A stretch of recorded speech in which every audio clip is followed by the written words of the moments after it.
So don't feel like you have to be perfect all the time. Like when we were making videos and trying to get your guys' social media going, remember that, right? You're trying to be perfect and it's gotta be perfect and I gotta sound so perfect. Well, shit, sometimes you're gonna say the wrong thing. Sometimes you're gonna mess up. Sometimes you're gonna stutter. You don't have to sound perfect. The only thing that you have to sound like though is confident. 15 ways to increase your closing ratio. Number 1, make sure both spouses and all decision makers are present. So sometimes what we do is we give an entire presentation to somebody that cannot make their own decision. And then so what happens? They then leave and talk to their spouse afterwards. And guess what happens? They can't explain it like you can explain it. So then they screw it up. The spouse says, forget it. I don't want to do it. So it kills the whole deal. Number 2, stay in the right market. There are markets that we must adhere to. So if we want to recruit, then we should be only talking to people that are 18 to 35 years old.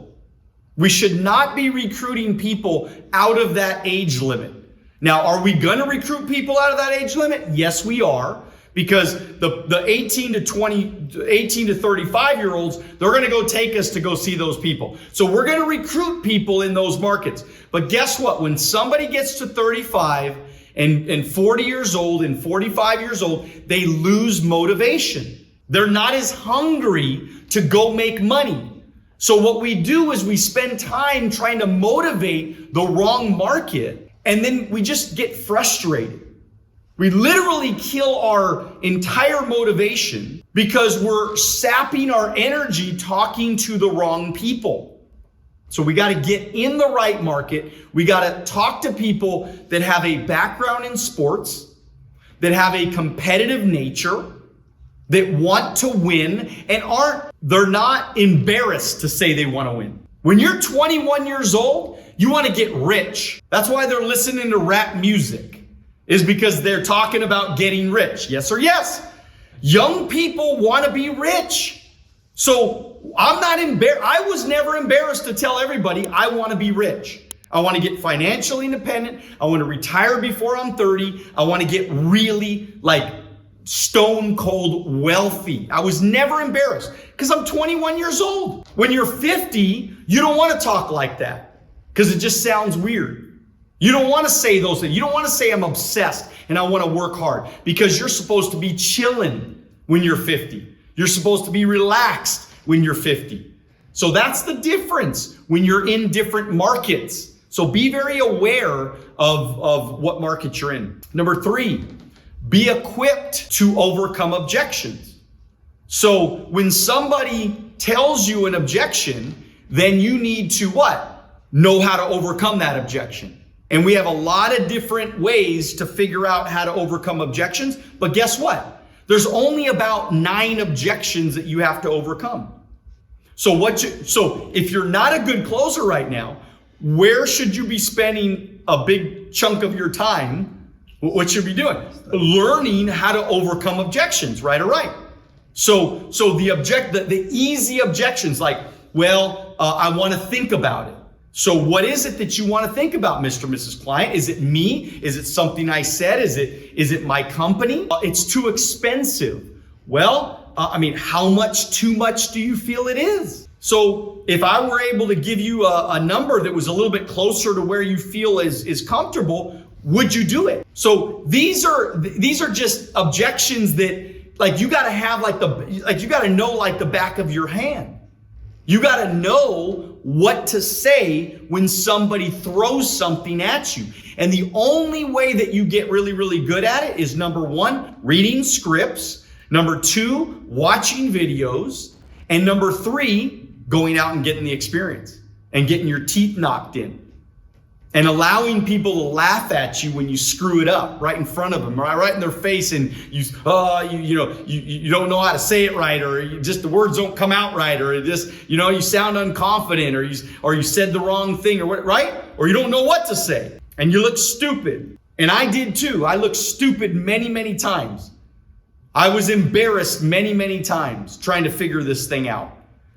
But thank God I was brave enough to not stop, even though I was embarrassed, even though I, made a mistake. But believe it or not, the interesting thing is some people actually get relieved when you make a mistake, because they go, that person's human, and if they made a mistake and they're doing well, then I could probably do this too. You with me? So don't feel like you have to be perfect all the time. Like when we were making videos and trying to get your guys' social media going, you remember that, right? You're trying to be perfect, and it's got to be perfect, and I got to sound so perfect. Well, shit, sometimes you're going to say the wrong thing. Sometimes you're going to mess up. Sometimes you're going to stutter. You don't have to sound perfect. The only thing that you have to sound like, though, is confident. Right, Caesar? It's confidence. You got to sound confident. Even though you might not be perfect in the words, it's the energy. It's the confidence. It's the belief that comes through your voice, across your face, in your mannerisms, that's going to create the feeling on the other side to say, I believe this guy, I'm gonna try, I'm gonna give it a shot. Number 4, stay in control of the conversation by asking the proper questions. So everything I do has to do with asking questions. So when I first talk to you, I ask you, hey, do you ever keep your options open? Do you ever think about doing something else? And they go, well, yeah. And I go, great. What have you ever thought about doing? If I have a minute to talk to them, what is it? What's your family like? Are you married? Do you have young kids? How old are your kids? Oh, I'm in college right now. Okay, great. What classes are you taking? You get what I'm saying? So all I'm trying to do is ask really good questions so that I can control the conversation. Because if I can control the conversation, I win. If I allow them to control the conversation, they win. So every time they ask me a question, I answer the question with what? Another question. So that's how I control the conversation. So is it a pyramid? Somebody might say. Well, do you like pyramids? Or what is a pyramid? Those are just quick little examples of asking a question with a question so that I can maintain control of that conversation. Number 5, know all the strength of your company. And by the way, I've never seen the guy before. Okay, I recruited him completely through Link Magnet, completely through sending him a video and saying, watch this video. The guy watches the video. He says, I'm in. I say, great. Here's all the information I need from you. Great. Submit it. Got him on board. Submit him send him the new recruit process. He gets all the videos. He knows everything that we're doing. You guys with me here? There's just all these processes right in order that you can take somebody to see if there's somebody that you want to spend a lot of time with. Because your job is to find great people. That's your job. Your job is not to make anyone great. Your job is to find the great people. Guillermo is a great person. He was a great person already before he entered into the business. Are you guys with me? Before he ever showed up, he had greatness inside of him. So that's who we're looking for. We're not looking to transform somebody. Even me. Even though I didn't know anything about the business, even though I was a punk kid, even though I was a troublemaker, even though I was, right? They didn't transform. It was always inside of me. All I had to do is self-improve to what? To bring it out. I went to tons of seminars. I improved myself, everything, right? But that's what brought out the confidence. And then what I did was I studied the company. I figured out what made the company great, what made us different. This guy asked me every question that you could imagine somebody asking me. And all I did was with confidence, said, look, there's nothing better. So this is what we're doing. This is how we do it. This is why we're different. This is what makes us great. And he's like, all right, man, it's a no-brainer. Let's give it a shot. Okay, great. And I got his information. Number 6, when we kind of already jumped on this, but ask great closing questions. Okay, now when I talk about the closing question, what I'm really talking about is that last question that says, hey, look, if I was to teach you and train you, is there anything that would stop you from trying? Right? That's just the closing question. If I was a teacher and trainer, what would stop you? Or better yet, if it's on the life insurance side, I'll say something like, hey, look, looking at what's important to you, looking at what you feel is the right thing to do, looking at what you feel is most financially doable. If you had a choice between this one, and this one, which one would you feel would be in the best interest of your family for the long run? And then they give me an answer. I said, great. Obviously, I can't guarantee that you can, that you would qualify with our company, which, by the way, is the takeaway close, right? So I don't know that you can, I can't guarantee you qualify with our company, but guess what? I'm going to ask you a couple of questions and then medical questions, and we'll go from there. Does that sound fair? As I'm shaking my head up and down like that, does that sound fair? And they go, yeah, that sounds fair. So it's great closing questions that's going to get people to write you a check. Number 7, assume the sale. I never ask them, do you want to buy? I never ask them, yes or no. I always say, so if you had a choice between this one, and this one, which one would you choose? Looking at your situation, which one would you choose? So if I'm on the phone and I'm trying to book an appointment, I say, Guillermo, can you do it today or tomorrow? Right? I'm assuming the sale. I'm assuming the appointment.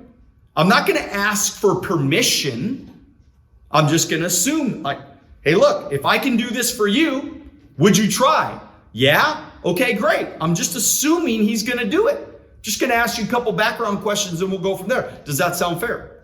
It's assuming that everything's going to go well. And by the way, the reason why I say, does that sound fair, is because it's almost impossible. In all my years, it's almost impossible. If I can get to that question, they always say, yes, that sounds fair, because it's just highly unlikely that the person's going to be so rude to say, no, it does not sound fair. It's very, very difficult. Remember, we have an advantage when you are a closer, when you know how to close business, when you're a professional at this deal, right? You have an advantage, because in the real world, guess what? Everybody's afraid of everybody. Everybody's afraid of everybody's opinions. Everybody's afraid of what everybody thinks about them. Everybody's scared about all these different. So guess what? I'm not. So who has the advantage? I do. Because all I got to do is I got to say, okay, so I'm going to ask you what I want to ask you without worrying about how you will perceive me. I'm going to ask you, we're going to do this, and I'm going to ask you a couple background questions. We'll go from there. I need a check for this amount. And what day do you want it to come out every month? Do you understand? That's like the hardest thing for a brand new person or somebody that's new in the business. It's the hardest thing for them to do. Because why? Because they're worried about what that person is thinking about them. Oh my God, we're going to ask them for a $250 check. We're going to ask them for, to write a check for $100,000 out of their investment. You're asking somebody to give you all of their money, their hard-earned money, their whole life savings, so that you can invest it for them. And if the stock market goes down 40%, they lose 40%. And we have no control over that. Obviously, we could put them in places where it's guaranteed money, but you get what I'm saying. Right. You got to be confident. You got to be able to ask good questions and be very confident about it and assume the sale. Number 8, use the alternative choice. Again, do you want to do the appointment today or tomorrow? If you had a choice between this one, and this one, which one would you choose? So let me ask you this, Mr. New Recruit. Do you want to be on the A team or the B team? Do you want to be one of the players, or do you want to be one of the whiners and complainers, man? Right? Do you really want to win big in your life, or do you want to win little in your life? Do you want to do something great with your life, or be average and ordinary like everybody else? right? That's another alternative choice that you can use as a new recruit comes in. Number 9, use the takeaway. Again, kind of showed you that already. The takeaway close is when I say, look, I don't know if you can I can't guarantee you'd qualify with our company. You might not qualify. So if you don't qualify, they're thinking about it in their mind. And by the way, this is why people do it, is because they're thinking in their mind, what do you mean I can't qualify? I'll show you I can qualify. I'll show you I can do this thing. What do you mean I can't qualify? Okay? Take it away from them. Don't just give them everything. And by the way, it's like, even when you're working with a new recruit, you want to help the new recruit, you want to do what you can, but don't be so available to them that they're the only person. Like, this is the biggest mistake. People get a recruit and all they do is they only spend time with that one recruit instead of what? Going and getting more recruits. It's the dumbest thing you can do. It's the dumbest thing everybody does, by the way, is they find one recruit and they exhaust all their energy on that one person instead of saying, look, I got like 5 other guys that I'm working with right now. I don't even have time for you right now. Look, I love you. I care about you. But man, you better get on it because I got so many people I'm working with right now. I ain't got time to train you. So you better book appointments tonight. You better make something happen tonight because I'm on it right now, man. I'm getting things going. See, that's the takeaway close. Number 10, never argue with the prospect. I mean, I don't know. You argue with them and you win, but you still lose, right? I mean, if I argue with you, we all lose because if you're the client, you're not going to do the sale with me if you don't like me. Does that make sense? I mean, so it's just one of those things where it's a bad deal to argue with your clients. Number 11, you got to sell the nightmare, right? Sell the nightmare. People right now in the world, there's a lot of people living a nightmare right now. There's a lot of people that are struggling, that are down and out, that hate their effing jobs, that can't stand what they're doing, and they want to get out. They want to be free. We want to be on the golf course. We want to be on the beach. We want to be retired. We want to be free. We want total options and freedom, right? I mean, we want that. Everybody wants that. But the majority of people in the world, guess what? They don't have that. They're dying out there. They're struggling out there. They're hating life right now, right? You hate your job. Every day you go into your job, hate your job. And it's almost maddening, right? It's almost maddening because you're not the only one. There's a lot of people like that, by the way. And again, I mean, hey, some people might like their job. God bless you. That's wonderful. But most people hate it. So you better talk about it. You better not be like I'm talking to you right now. Like, you might not say that to somebody because you might think in your mind, well, I'm going to offend them. Well, I can't talk to that person like that. I mean, I might offend them, like telling them they hate their job or whatever. You know what I mean? But if you kind of know that they hate their job, tell them that they hate their job. Tell them that. Bring it out. Put it on the table. Because guess what? If they put that on the table and they say to themselves, you're right. Guess what? There's another prospect right there. There's another person that might be a possibility in coming in business with you. But guess what? We don't say that to people because we're so afraid of what people think about us. We got to sell the nightmare. Number 12, provide massive value by educating versus selling. I always called myself an educator. Now, obviously, I'm a salesperson, but I'm an educator. I teach, I train, I coach, I mentor. Like, I give value. I want to sit down with somebody and I want to teach them everything about their finances so I can help to put them in a better situation. Are you with me? Because look, if you're just a salesperson, you're just trying to get something out of them versus saying, if I can bring real value to that human being, then they're going to be a client for life. Would you agree with that? Number 13, always do what's right. I think that's kind of an easy one. Just do what's right. I've sat with clients before and said, look, there's nothing that I can do for you.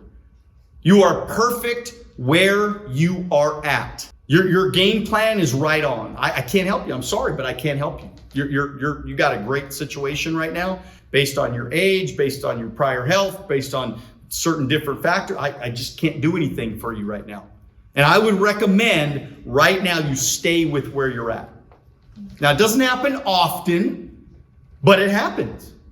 Because I made a commitment a long time ago that I'm going to do what's right. There's plenty of people. I know sometimes we feel like we don't have a lot of people to go see, but let's be honest. There's 400 million people in the United States and Canada. There's plenty of people to go see. We just don't go see them. We just don't go find them. We don't get on social media. We're not building our brand. We're not, scaling at large. Like, we're not paying for ads. We're not getting leads. We're not, you know what I mean? It's like, realize if you had a brand, you could shoot out some ads and start to generate leads. And again, it's my mission to generate leads for all of you guys. It's coming. All right, I got another guy I'm working with now, okay? So, and you heard Jordan, I just did a meeting with them the other day. They're putting together a funnel for me right now. So we're going to find this shit. We're going to make it work. We're going to find something. We are going to figure this out. I am going to figure this out. And then what's going to happen is it's going to be endless amounts of people. You guys just got to get so competent though, right? You got to get so confident where I can just go, here's freaking 5 people to go see. Go see them. Go close the business. Number 14, calculate the cost of procrastination, because procrastination kills. Kills your motivation, kills your business, kills your freedom, kills your life, kills everything. You being motivated is so important. But when you procrastinate, your motivation dies. Because, not to mention, what also happens is guilt settles in. We start to feel guilty that we're not doing the things that we're supposed to do. So then we get, right? Guilt is not a positive emotion. So guilt lowers our motivation. You guys with me? All right. So what we need to do is we need to stop procrastinating so that we can be more motivated. When there's something that needs to do, just fucking do it. Just get up and do it. Just go do it. Just go make it happen. Right? You hear me say it every week, every day, every moment. Do it now. I mean, that's just what we do. That's just what I do. If I don't want to make a call, I think in my brain, do it now, do it now, do it now. And I make the damn call. And I don't want to make the call. When I don't want to work out, I go, do it now. I jump out of bed, do it now. Do it now, do it now, do it now. And I'm telling you, I've trained my brain. You got to be careful with those 3 words though. Don't say it unless you're going to do it. And I struggle sometimes in my brain when I'm laying in bed, I'm going, do it. I don't want to say it because I know when I say it, I'm going to do it, right? Because if you lie to yourself, then it ain't going to work. If you say do it now and then you don't do it, forget about it. That's it. You're done. That you just ruined those 3 words. But use those 3 words to end procrastination for life. It will end procrastination for life. Those 3 words. You get are you with me here? Okay? This is life-changing for you. And number 15, as you can see, you got to show your passion. This is me. This is Daniel Alonzo. If you know me a long time, you know you get what you get. This is me. I am Daniel Alonzo, and some people like the toughness, some people like the motivation, some people like the passion, some people don't. But I'm always going to be passionate. I'm always going to share.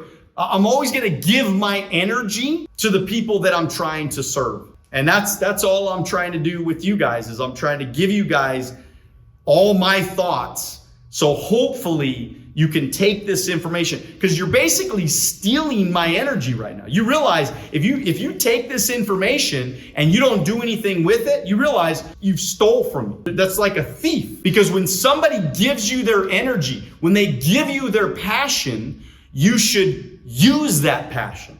At least, take the good, leave the bad. Some of it's good, some of it's not, whatever you feel like is right for you. But you got to use it, because otherwise it's wasted energy. And just like I can't get the minutes back of this day, I can't get it back. The minutes are gone. The day is gone. I can't get it back. I can't also get my energy back. So I'm asking you guys to dig down deep within your soul, within your core, and say, look, what am I going to do with this information? Am I going to waste it as wasted energy? Or am I going to take this valuable information tonight? Am I going to apply it? Am I going to prospect every day? Am I going to close more sales? Am I going to inspire more people? Am I going to get more results? Am I going to go make more money? Am I going to build bigger businesses? Am I going to duplicate and replicate? Am I going to save my money? Am I going to get to financial freedom? If that's what you want, it's all waiting for you right now.